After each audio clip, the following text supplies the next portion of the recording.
海保署补助宜兰县政府招190个成员成立灿海战将，一档是当来拼20栋的海洋粪扫，今仔到8个成员完成授勋。这个学员除了有一般的民众，更有县政府的员工。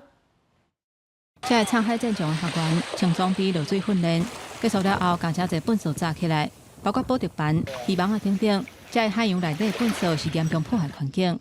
训练的地点伫豆腐角，当日啊去互民众发现讲，有渔民违规落渔网啊，破坏船坞的生态甲游客的安全。这种海洋粪扫的问题，最近这几年受到真侪重视。宜兰县府得到海保署的补助，成立灿海战将，拢总有190个成员，每一年清除的海洋废弃物差不多20吨。海底的垃圾其实需要一些潜水员的执照跟一些设备，才有办法下海去做捕捞、清运的动作。所以我们是跟海保署从113年到现在去做一个潜水员的培训。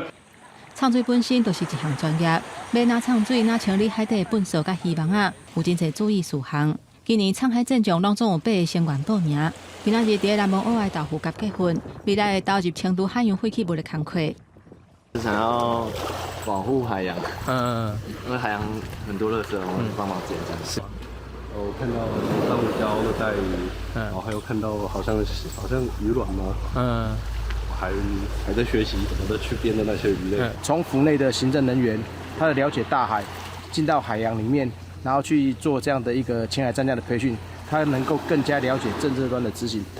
宜兰的灿海战将，较特别的所在是，还佫有县府的员工参与，希望透过实务参与，对海洋环保政策的推广有帮助。而且训练的过程唔免钱，摕到唱水员的证照了后，每一年至少爱参与县府举办的2场净海的活动，嘛爱协助推广灿海战将。公视新闻宜兰报道。